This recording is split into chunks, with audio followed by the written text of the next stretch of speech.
you're obviously playing a character that many people have played and voiced. How did you approach it, finding a voice, finding the character?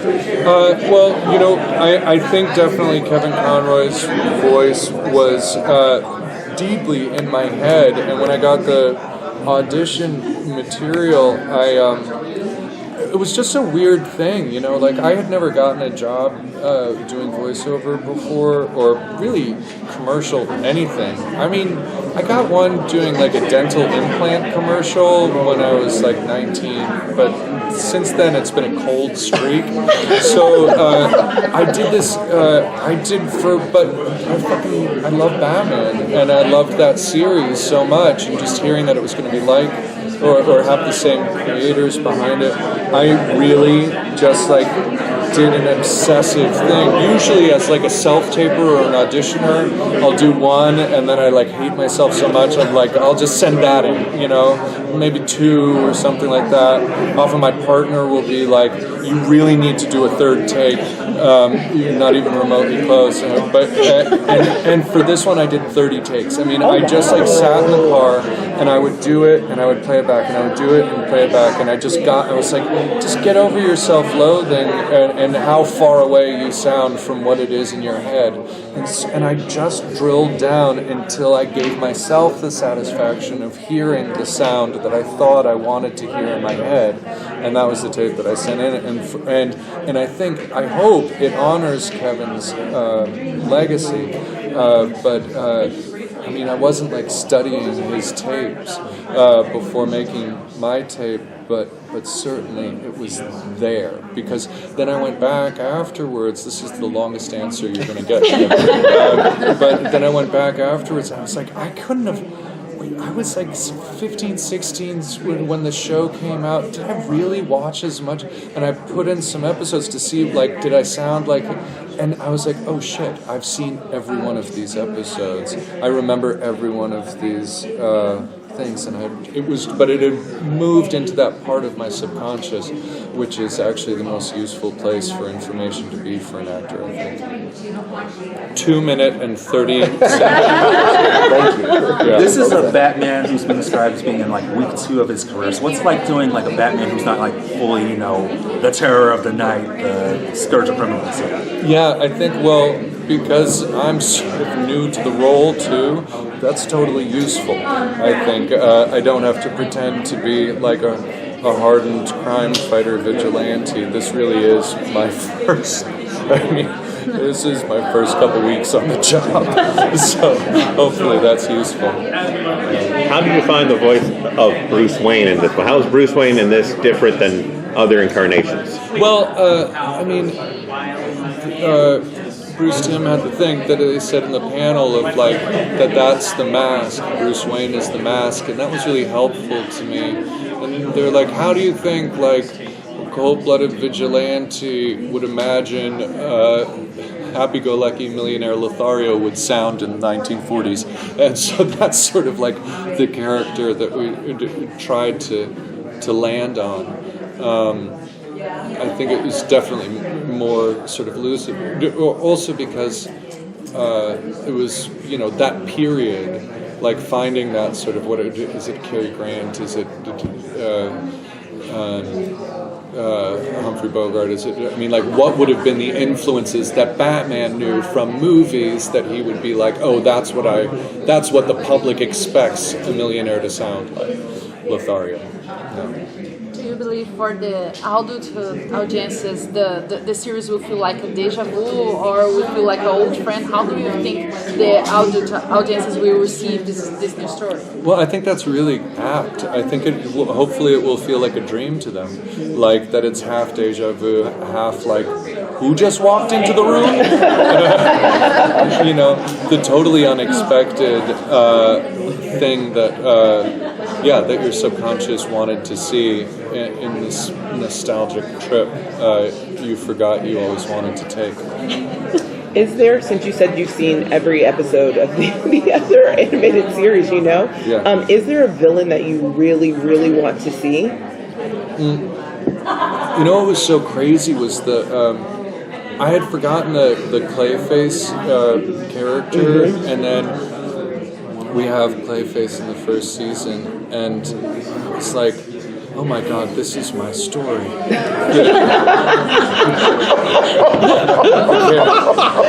The bitter character actor turns to murder and mayhem. And I was like so surprised when I read like our version of it. I was like, this feels really close to my bone.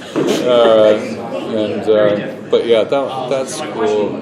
I mean, no, I totally love Catwoman. She's so confusing. And Christina Ricci and I, for some reason, work together a lot, but never see each other.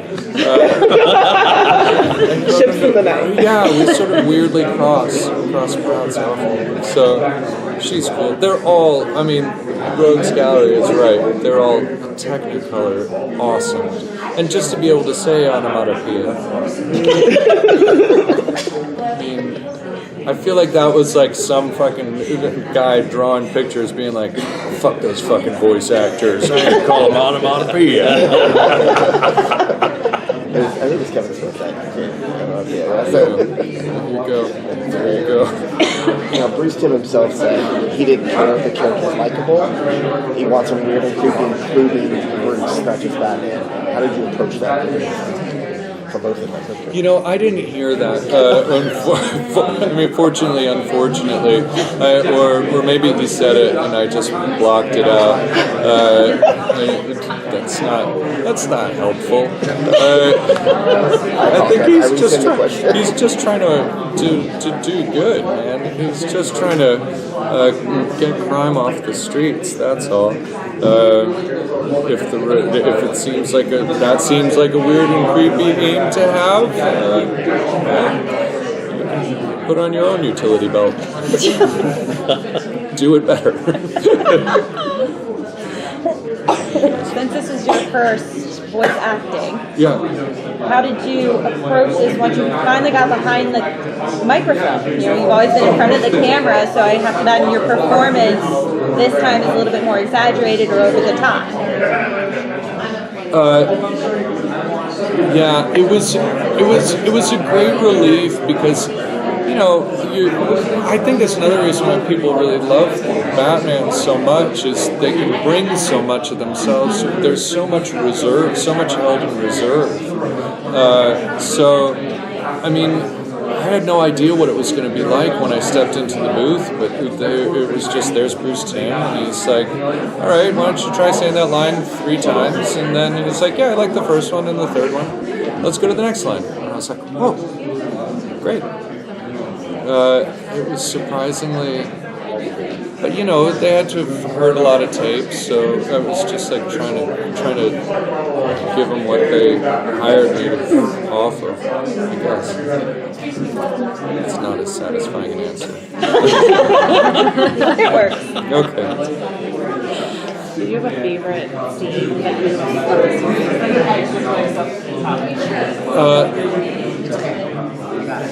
I mean, yeah, there's a great scene with Alfred later on in the first season. It's just nice. You see a little bit of a crack. I don't want to say more than that, but it's and I did love doing the Bruce therapy scenes. Were really fun because it's like I don't want to go, and they come off really well. Like the direction is like really withheld in a nice way, and the animation does so much for you. You don't want to like put a hat on a hat. You just want one hat. I've thought about being Batman in your career, being an actor, maybe, I don't know, a teenage dream about it. I've been dreaming about this school. No. No, that's like not, no. When I was a kid, I grew up in this theater company that my mom co-founded called Shakespeare and Company, and so I grew up wanting to be Romeo. and that was the end of my ambitions for my life. And then when I was 19, I got to play Romeo, and I was like, oh, my career's over. That was really fun. Everything since then has been totally unexpected gravy. I mean, what kind of freaking narcissist teenager grows up thinking, yeah, you know what? Someday I'll be Batman. I mean, what kind of parenting did that kid have? That's astonishing. I want those parents too. I'd never, leave the floaty in the pool.